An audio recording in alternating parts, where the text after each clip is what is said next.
What's up, guys? The engineer here. Today I'm here to give my spoiler review for Avengers Infinity War. Now, keep that in mind. This is a spoiler review. If you haven't seen the movie, this is a spoiler review. So if you don't want to hear any spoilers, click out the video now and we'll catch up with it later. We watch this video later. So, it's finally arrived. Avengers Infinity War. We've been waiting for this movie a long time. Long time. Trailers have been so good for it. The trailer's just so amazing for this movie. The hype has been very real for this movie. And this movie, it made me sad, it made me cry. I shed a couple tears then. Like, when the ending happens, it's like the whole room is just silent. The theater I was in, like, it was just completely, utterly silent. Like, pretty much to the end credit scene came. Like, it's almost just complete silence. Like when, like, to the end credit scenes, it was almost like just complete silence. But let's start getting into more of the movie. Thanos is the best character in the movie. I know some people, he's a very great villain. Just in case y'all was wondering, like, how does Thanos do as a villain? Thanos is an amazing villain. Some would argue he's probably the best in the MCU, maybe even the best comic book movie villain ever. And personally, I think he's good. I won't say the best comic book movie villain ever, but I don't know, that Heath Ledger Joker, that's certainly, that's one of the top. I don't know, but he is a really good villain. The movie starts off with Thanos starts at where Thor Ragnarok left off. With Thanos coming up, finding Thor's ship, and basically he kills half the Asgardians, and then he's got Loki and Thor captive, and basically Thor tries to fight him. Loki pretends to surrender to Thanos, but we have a Hulk. And then Thor and Hulk fight, but Thanos just kicks Hulk's ass. Like, Hulk kicks Hulk's ass. Then Heimdall, he's there. He sends Hulk to Earth, and then Thanos, he kills Heimdall. Yes, Heimdall is dead. Then Loki tries again to trick Thanos into believing he's on his side and tries to kill him.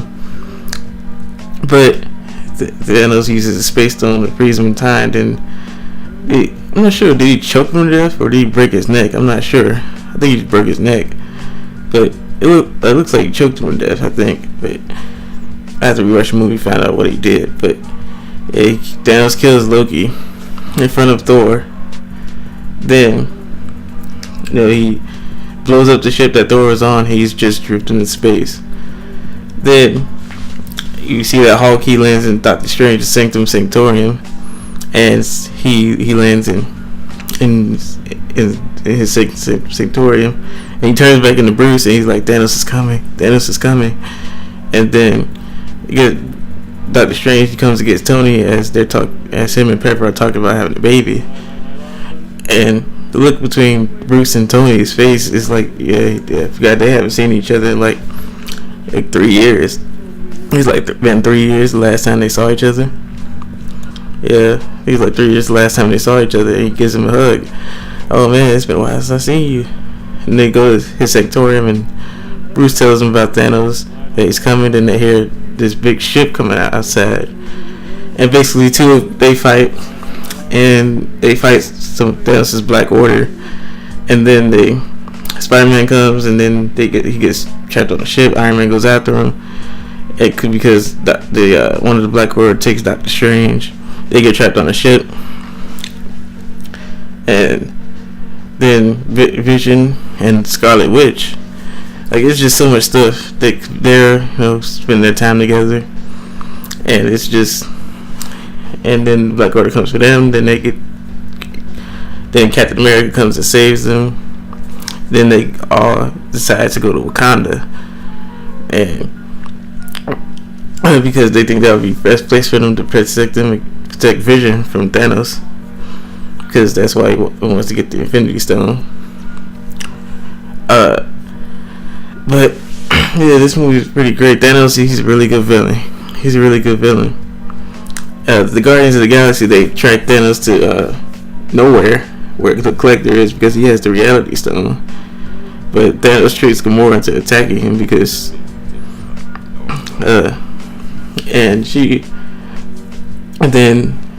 because we find out that Gamora knows where the Soul Stone is, and it was on this planet called not Zendor, but I can't remember the name. It was Zen something. I can't remember. Zenor, I think that was the name. Zenor, I think that was the name of the planet. And he takes her, and Gamora asks Peter to kill her if she gets captured by Thanos. And he's about to do it, but Thanos, he turned the gun into bubbles. I don't know why that was funny. Like, out of all things, he turned it into bubbles. I don't know why that's funny.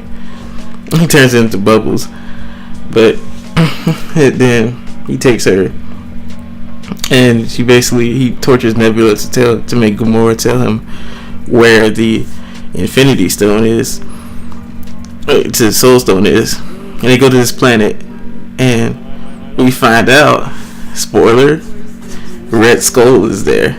That's where Red Skull was sent to. I was like, really? That's where Red Skull. He was sent there by the Tesseract, and he's been there this entire time. And he basically tells them that they had to give a sacrifice of someone they love to get the Soul Stone. And then they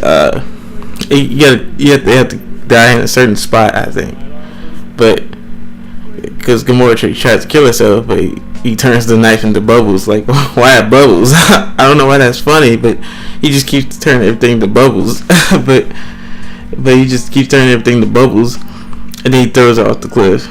She falls to her death. I was like, damn, that's up. Then he gets the Soul Stone. He travels to the planet that the Iron Man, Spider-Man, the Guardians of the Galaxy are. And then they fight, and then they almost get the gauntlet off. But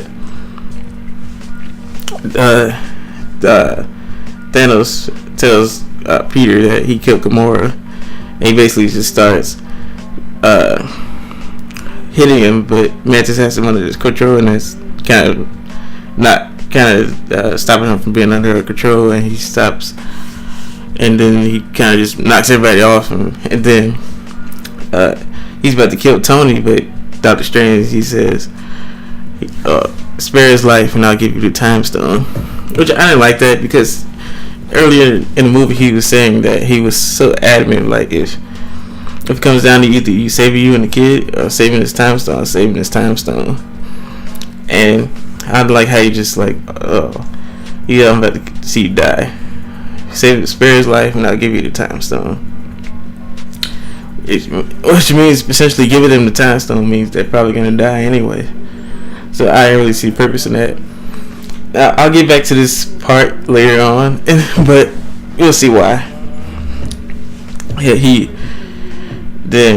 goes to Earth, to Wakanda, to get the Mind Stone from Vision, and he gets the Mind Stone from Vision, and they're fighting all of the Thanos' army. They're fighting them, and they're keep trying to get to Vision. And Vision kind of runs away. Then everybody doing their best to protect him, and Vision convinces Scarlet Witch to basically to destroy the Infinity Stone in his head, and she does succeed in doing that. But however, Thanos has the Time Stone now, so he just reverts it back to before she destroyed it and took us out the Time Stone, killing Vision. So then he gets the Mind Stone. He has all the Infinity Stones now, and Thor comes in, stabs him with his axe. He hits him with his axe, but he says you should aim for the head. Then does the classic snap, and then it cuts to him I don't know, like some type of vision quest. I don't know what it was, but he sees Gamora as a child, and he said, "Was it worth it? Was the price worth it?" And it comes back to him, his arm is just all messed up. Like that clearly took a lot out of him to do what he did, and he does this snap, and people just start disintegrating. Like people just start disintegrating. Like wait, he did it. He did it. And people just start disintegrating. We see Black Panther, Bucky disintegrate, Drax disintegrate, Groot, Mantis, Wanda, Scarlet Witch, Spider-Man, Star-Lord, Doctor Strange, T'Challa, and Sam Falcon. They all disintegrate. And before Doctor Strange disintegrates, he says, "Hey, no, Tony, why did you do it?" Iron Man asks him, "Why did you do that?" He says, "It was the right thing to do." Then he disintegrates. Maybe he meant something more by that, but maybe he's just saying, like, I couldn't just let you die. Maybe he meant something else. That's what I'm thinking. Maybe he meant something else by that. But when this part happens in the theater, it just went complete silence. Like, it just went complete silence. Like, nothing. Like, it just... Like, just nothing. Like, to the end credit scene. Like, just, like we were all just, like, paralyzed. Like, what just happened? Then, like, it was just... Overall, I enjoyed the movie. It does feel like that some characters... It does feel sometimes that there are a bit too many characters. But overall, I didn't think it was super distracting, but yeah, it was. Oh yeah, I forgot to say, Thor, he made a new axe, Stormbreaker. So because he met on Nidavellir, and he meets someone. I don't remember they said what race he was, but his name was Atri, and he makes him a new weapon. But now I'm gonna talk about the post-credit scene. So it basically starts off Nick Fury and Maria Hill are driving down in New York City, and then they see a car crash in front of them. They're like, "Oh, damn, what happened?" Yes, you don't hear that. That's my dog in the background. Just why are you doing this in my video? Why? But anyway, Maria goes to see if they're okay, but she sees that no one's in there, and then they just see a helicopter just falling out the sky, and then Nick Fury turns back, he sees Maria is disintegrating, like, whoa, and then he runs past people, they're disintegrating, and then he pulls out like a device against the stress signal, and then he starts to disintegrate, and he sends it out before he disintegrates, and it basically shows a red and blue star insignia showing that he's calling Captain Marvel. So I guess Captain Marvel is gonna be in Avengers 4. I pretty much figured that, but she's gonna be in Avengers 4, and you know Nick Fury's gonna be in the Captain Marvel movie, which is supposed to take place in the 90s. But I don't know. I kind of thought the post-credit scenes would be something a bit more. It was cool. It was cool to see that, but I just kind of thought the post-credit scene would be something a bit more. But overall, I did enjoy the movie. I enjoyed the movie a lot. My favorite character was Thanos. The jokes in this movie are pretty good. Some people may say I do think it's sometimes it does feel a bit too comedic at times, but still not like overbearingly, like just like super, like if somebody had made the joke after when Thanos snaps his fingers, I think that would be like, oh, come on, dude. But yeah, that's one of the issues I had with the movie. But I was surprised to see Red Skull there. Like, they don't explain too much why he's there. I wasn't expecting to see Red Skull at all, but that was very interesting that we saw him there. But overall, what did you guys think about this movie? Did you guys like it? Did you guys hate it? Did you guys love it? Did you guys make you want to puke? How did that ending make you feel at the end? Were you guys just in complete silence like I was? Let me know in the comment section below. Like, comment, subscribe, and peace. Deuces.